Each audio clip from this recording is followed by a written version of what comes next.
your marrying man? I've looked a long time for mine. Well, waiting, not so much looked. Madam Chairperson, fellow Toastmasters, guests, I have very specific needs when it comes to my marrying man. And like I said, I've been waiting a long time. So I finally decided to get online and go onto one of those matchmaking websites. And I filled out the profile. And it started like this. Things that he must be. He must love to hear me practice my speeches. A lot. Repeatedly. Over and over again. And when he hears it the 10th time, he must think my jokes are as funny and my stories are as exciting as the first time he heard it. He must love my sense of humor, even when I may improvisationally have this dialogue with a different character voice, which I'm apt to do in public. He must also have a sense of humor and jump right in there with me. He must love board games and not let me win, but not be upset when I do win. He must love music and like my singing voice. Ooh. And he must be willing to harmonize when called upon to do so. He must love the way I clean house and not be any messier than I am. And if he's tidier, not nag me about it. He must love chocolate, or at least not be jealous of my relationship with it. He must have a job that he's home on evenings and weekends and holidays, and he makes a good living, so I don't have to.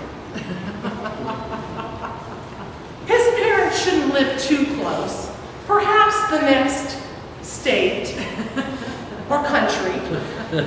He must love all babies, human, kittens, puppies, otters, but not want to own any of them.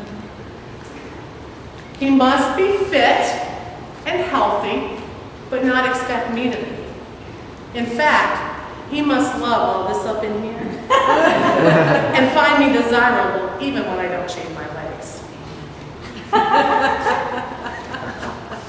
He must be a non-smoker, a teetotaler, and my handbag holder. He must be willing to draw me a warm bath and afterwards bring me a warm towel.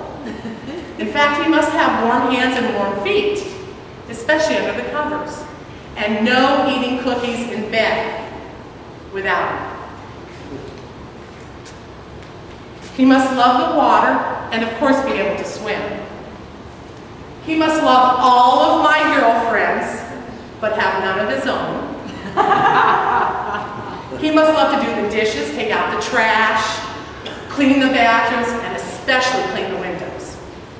He must be able to actively listen to me as I drone on for hours without giving me advice. And when the time comes, he must know whether I need a hug or chocolate or advice. He must hate sports but love the movies. He must talk about me more than he talks about himself. He must talk about the art of paper crafting more than he talks about himself. He must be generous without reciprocity. He must be kind when I'm sometimes mean. He must be forgiving when I sometimes hold a grudge. He must be loving even when I'm not lovely or loving. And he must have mercy even when I don't deserve it, especially when I don't deserve it. So I put my application in, I was ready to go, and I sat back and waited for the hundreds of emails to come in. 6 months later, I got one email. He said he'd be willing to meet me wherever I was. And I said, okay, so we did. He said, I'm the marrying man. He said, and you're the kind of bride I'm looking for. In fact, I feel like I've been waiting for my bride for 2,000 years.